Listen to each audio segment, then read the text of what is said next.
What's going on, everybody? This is Coach Gatlin coming at you once again.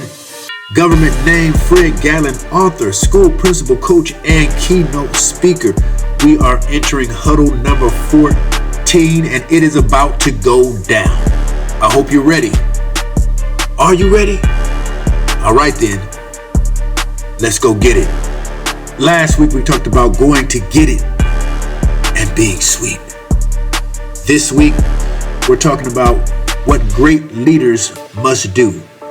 And yes, I'm talking to you, coaches, teachers, principals, moms, dads, captains, big brothers, big sisters. I'm talking to you. So here's the first one. We're going to talk about 7. There's a lot of things that leaders must do, but today we're going to talk about 7. The first one is called unwavering courage. We all know that courage is nothing more than when we are scared to death, but we do it anyway. If you are scared and unwilling to speak up for your team, then you're just not a good leader. See, I've learned that we must be willing to stand up to those, especially those we may feel intimidated by. Stand up and say things and do things that we must. Our team, our family, our children, we're counting on us to fight the battles for them and with them. Definitely counting on us to have the courage that they just don't have right now. So we have to lead by example. Number 2, leaders must have a keen sense of justice. We have to know when we're wrong and when we're right. We have to know when others are wrong and when others are right. We have to be able to assess a situation and determine how we're going to handle it. And we have to be fair. So we really have to think ahead for the best interest of everybody involved. All right, let's jump over to number 3. Leaders must practice the willingness to assume full responsibility. I learned this early as a quarterback. I knew if I had a great game that we had a great chance of winning. And I know if I didn't, we would lose. And when I had a great game, I got all the accolades. When I had a bad game, received all the blame. But it comes with it. Nobody put a gun to my head and say, hey, be a quarterback. If you're a leader and you say you're a leader, you chose to be a leader. So the responsibility will always fall on you, no matter what. So you have to take it. Get your emotions together and take it. You always got to take it for the team because you are the leader and that's what is expected of you. Not to point blame and say it's his fault or her fault or their fault, but it's my fault because I missed something.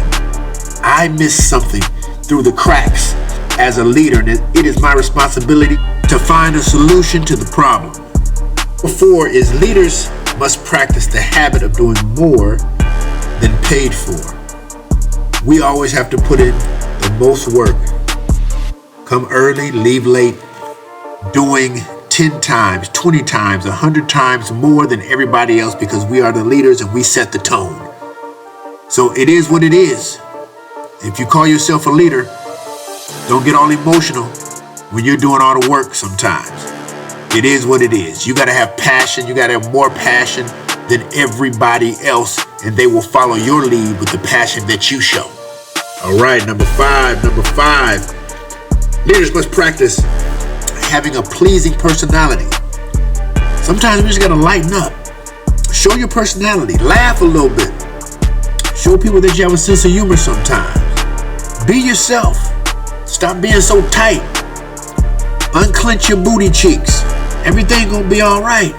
Have an optimistic view of things at all times. People love to be around people that they can relate to. So you may want to look in the mirror and check yourself if you're too strict or you're too serious all the time. There's a time and a place. I know for me, I know my staff knows when I mean business, and they know when I'm lighthearted because I love to keep things loose because I want people to have fun at work. And I definitely have fun and I show it. So have a pleasing personality, whatever that looks like for you. So please get rid of that nasty, funky attitude Don't nobody want to be around all that. All right, let's move to number 6. Leaders must practice anticipating what may happen in the course of a day before the day even begins. See, if we anticipate what may happen, we can prepare ourselves for it and possibly come up with some solutions. There's a lot of different things that can happen throughout a day. So if we start thinking about, you know what, somebody may say this, or somebody may push my button, or something tragic may happen today, we have to be ready for these things. So let's start thinking about and anticipating what may happen. It takes me back to those RPOs, run past option, right? If they go left, then I may have to go right. If they go right, I'll go left. If they go middle, I'll go wide, right? So anticipate more often, and that will help us with our emotional intelligence and the way we handle things. If we anticipate beforehand what may happen during the course of our day as we lead. All right, and lastly, for today, number 7, leaders must practice being flexible and resilient to setbacks and disappointments. My favorite quote is, a setback is a setup for a comeback. So we must know in our minds that we can come back after a setback. We must always be optimistic as leaders and always be searching for a solution. Here's another quote. Those who complain all the time set themselves up to be victims. Say it again. Those who complain all the time set themselves up to be nothing more than victims. So let's stop complaining and start thinking about solutions as leaders. That's my 7, ladies and gentlemen. Now you know what time it is. It's time for our positive affirmation zone. Y'all ready? Let's get it. I am pure positive energy. I am free. I am powerful. I am valuable. I have purpose. I am gifted. I will look in the mirror today and I will be honest with myself. I will be an asset today to everyone in my presence. I will be great today. Nothing formed against me shall prosper. I am the storm within the storm. I will be a light in every space I'm in every room I walk into today. All right, ladies and gentlemen, that is the end of our positive affirmation zone, and this has been Huddle number 14. I hope you got something from today. Today was about leaders practicing ... whatever that dot is for you. So anyway, this is Coach Gat. I hope you enjoyed. I will see you guys next week, and I'm out.